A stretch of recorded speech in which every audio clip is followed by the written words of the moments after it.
आज वशिष्ठ मुनि ने कहा सुदुम्न से, देखो देवी, तुम्हारा कार्य सिद्ध होगा, नवरात्रि का पावन व्रत चल रहा है, तुम दीक्षा ग्रहण करो और व्रत स्वीकार करो।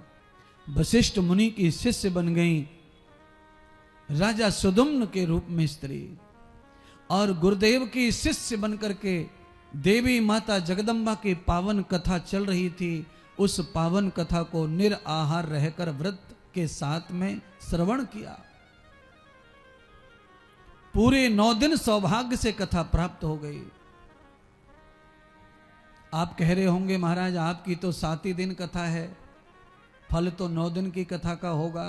न, इन 9 तिथियों में, मैंने कल बता दिया था, 9 तिथियों में कथा एक तिथि में भी प्राप्त हो जाए तो भी आपकी इच्छा पूरी होगी, आपका संकल्प पूरा होगा, पर संकल्प उचित ही होना चाहिए। ऐसा संकल्प ना हो कि आप आज कथा में आ गए और आज ही तुम सोच के पांडाल में गुरुजी ने बताया वो इच्छा पूरी होगी, तो आपके मन में ऐसी इच्छा पूरी हो जाए कि सबरो आकाश मेरे बाप को है जाए, सबरी धरती पे मेरो ही शासन है जा, अमेरिका लंदन तक सब मेरो ही पैसा चले। ऐसे संकल्प इन बातों में कभी मत पड़ो, ये पूरे नहीं होंगे। क्यों? क्योंकि ये झूठ अनायास स्वार्थ से भरे हुए हैं। कैसे संकल्प पूरे होंगे फिर?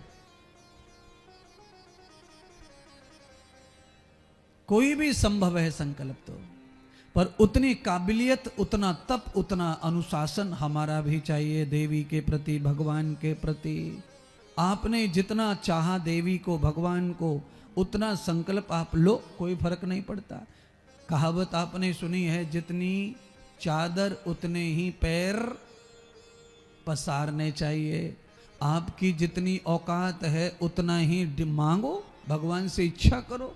आपकी औकात इतनी और डिमांड इतनी है तो बड़ा मुश्किल हो जाएगा। हाँ, अच्छा बोलो, आपके थैले में 5 किलो ही राशन आता है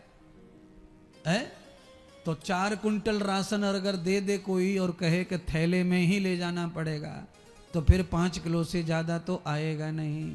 हाँ, एक आदमी तुम्हारी तरह ही था, चालू आदमी। आप सोच रहे होंगे हमें चालू बता रहा है महात्मा, हम आएंगे नहीं कल से कथा में, तो तभी फिर मैं कल मूर्ख बताऊंगा। आज चालू क्यों बता रहा हूं? क्योंकि चालू आदमी वही होता है जो समय पे बात को और समय को पहचान ले। आप पहचान गए इसीलिए कथा में पहुंच गए, नहीं तो फिर क्या है, मूर्ख मूर्ख पड़े रहते वहीं कहीं। जो लाभ लेना सीख जाए वो होशियार है। एक आदमी की कथा याद आ गई है। वो आदमी कैसा? उसको पंडित जी ने कहा कि 1 लोटा जल लेके आओ पवित्र सा। अब वो लोटे को लेकर के घूम रहा है पूरे गांव में। उसे नल मिला, खेचू मिलो, कुआं मिलो, पोखरा मिलो, सबरे मिले, पर पानी ना भर रहा। क्यों नहीं भर रहा? मन में ये सोच रहा है कि पानी ज्यादा ले जाऊं, ज्यादा ले जाऊं, ज्यादा ले जाऊं, ज्यादा ले जाऊं। नदियों के पास भी गया, वहां से भी नहीं भरा, क्योंकि उसे समुद्र में ज्यादा दिख रहा था, तो समुद्र में पहुंच गया। वहां पर एक महात्मा खड़े थे, उन्होंने कहा भाई क्या भटकते फिर रहे हो लोटा लेके चारों तरफ? मैंने तुझे वहां नदी पर भी देखा, फलाने सरोवर पर भी देखा, ढिकाने नदी पर भी देखा, और उस कुआं पे भी तू खड़ा था, पर लोटे में पानी तो है नहीं, क्या चाहते हो? तो कहा मैं ज्यादा पानी ले जाना चाहता हूं। महात्मा ने कहा कि तेरे जैसा मूर्ख हमने देखा ही नहीं। महाराज क्यों? तो कहा तेरे गांव से लेकर के समुद्र तक 500 किलोमीटर आ गया तू चल के, तुझे ज्यादा पानी ले जाना है तो इस लोटे में जितना आएगा उतना ही तो पानी जाएगा पगले। तो वो पानी लोटे भरने वाला तो गांव में ही था, तो यहां समुद्र तक आने की क्या जरूरत थी? कभी कभी आदमी इतना स्वार्थ में अंधा हो जाता है कि उसे अपने पात्र का भी बोध नहीं रहता। मेरा पात्र क्या है? मैं 2 मिनट शाम को, 2 मिनट सुबह एक अगरबत्ती दिया जलाता हूं और मैं मांग रहा हूं ये मिल जाए वो मिल जाए ना।